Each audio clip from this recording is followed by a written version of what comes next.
जीतन राम मांझी जी, media को थोड़ा सा मिर्च मसाला मिल गया, इसके अलावा उनके दिल में कुछ नहीं रहता है।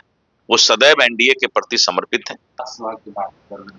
वाजिब है, जब उन्होंने टिकट के वक्त भी उन्होंने एक दोहा कविता लोगों के बीच रखा था। कोई भी नेता, कोई भी पार्टी जो है अपने हित की, हक की बात करते हैं, लेकिन उसमें कहीं विरोध की बात नहीं होती है। विधायक हैं, सांसद हैं, वो कमीशन खाते हैं। अब देखिए, ये उनका व्यक्तिगत एक्सपीरियंस है। जब उनसे मिलूंगा तो उनसे पूछूंगा कि भाई इसके पीछे क्या राज है। जीतन राम मांझी ने केंद्रीय मंत्री पद से इस्तीफे देने की बात पर बवाल मच गया है। देखिए, बीजेपी के पूर्व प्रदेश अध्यक्ष हैं, सीएम नीतीश कैबिनेट में मंत्री हैं, दिलीप जायसवाल का बड़ा बयान सामने आया है। जीतन राम मांझी क्या अब केंद्रीय मंत्री पद से इस्तीफा दे देंगे? जब ये सवाल पूछा गया तो देखिए कैसे जो है वो तिलमिला उठते हैं। क्या सच में जीतन राम मांझी एनडीए से बाहर जा रहे हैं? सुनिए दिलीप जायसवाल का क्या कुछ कह रहे हैं।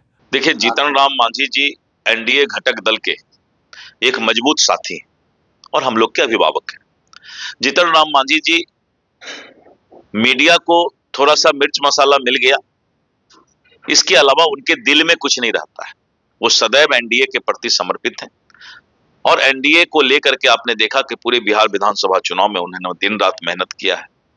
तो इसलिए जीतन राम मांझी जी जो भी बात बोले हैं वो एनडीए के मजबूती के लिए बोले हैं, एनडीए से कोई कमजोरी के लिए नहीं बोले हैं।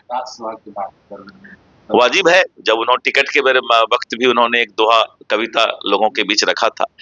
लोग हर वक्त, कोई भी नेता, कोई भी पार्टी जो है अपने हित की, हक की बात करते हैं, लेकिन उसमें कहीं विरोध की बात नहीं होती है। जो उन्होंने एक बयान और दिया है कि जो विधायक हैं, सांसद हैं, वो कमीशन खाते हैं। अब देखिए, ये उनका व्यक्तिगत एक्सपीरियंस है। जब उनसे मिलूंगा तो उनसे पूछूंगा कि भाई इसके पीछे क्या राज है। आपने देखा कि बिहार विधानसभा चुनाव के वक्त बिहार के लोकप्रिय मुख्यमंत्री श्री नीतीश कुमार जी ने बिहार के मतदाताओं से वादा किया है कि हम 1 करोड़ युवाओं को रोजगार देंगे और इस रोजगार देने में सबसे बड़ी भूमिका उद्योग विभाग की है। लगातार जब से उद्योग मंत्री बना हूं, मेरा प्रयास है कि पूरे बिहार के अंदर उद्योग का जाल बिछे और आपने देखा कि अभी बहुत से बड़े बड़े निवेशक जो हैं बिहार आ रहे हैं। मुंबई में परसों Europe, Swiss, India chamber of commerce के साथ हमारी बैठक थी और हमने फरवरी में स्विस के एम्बेसडर को बिहार आने का न्योता दिया है। काफी उद्योगपति और स्विस के चैम्बर ऑफ कॉमर्स और वहां के एम्बेसडर फरवरी में बिहार आ रहे हैं और देख रहे हैं कि आप बिहार में भी जो मुख्य सचिव हैं, चीफ सेक्रेटरी हैं, पदाधिकारी हैं, सप्ताह में 1 दिन उद्योगपति से मिलने के लिए बिना किसी अपॉइंटमेंट के 1 दिन पूरा जो है निवेशकों से मुलाकात कर रहे हैं।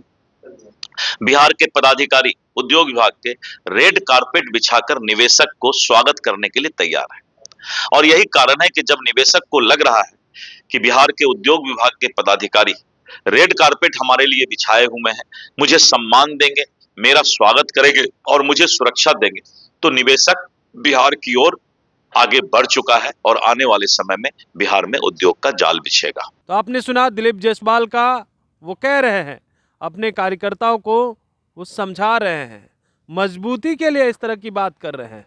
हालांकि राज्यसभा के लिए अब रार छिड़ गया है एनडीए में ही, क्योंकि कहा यह जा रहा है कि जदयू और बीजेपी ने 2-2 राज्यसभा बांट लिया है और लोजपा रामविलास यानी चिराग पासवान की पार्टी को 1 दे दिया है।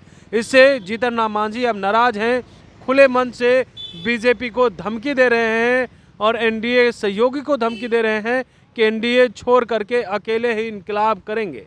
और इस पर देखिए दिलीप जायसवाल का बयान सामने आया है, क्या कुछ कहा है आपने सुना है। ऐसे ही तमाम अपडेट के लिए बने रहे भोले भाई साहब। बहुत बहुत धन्यवाद।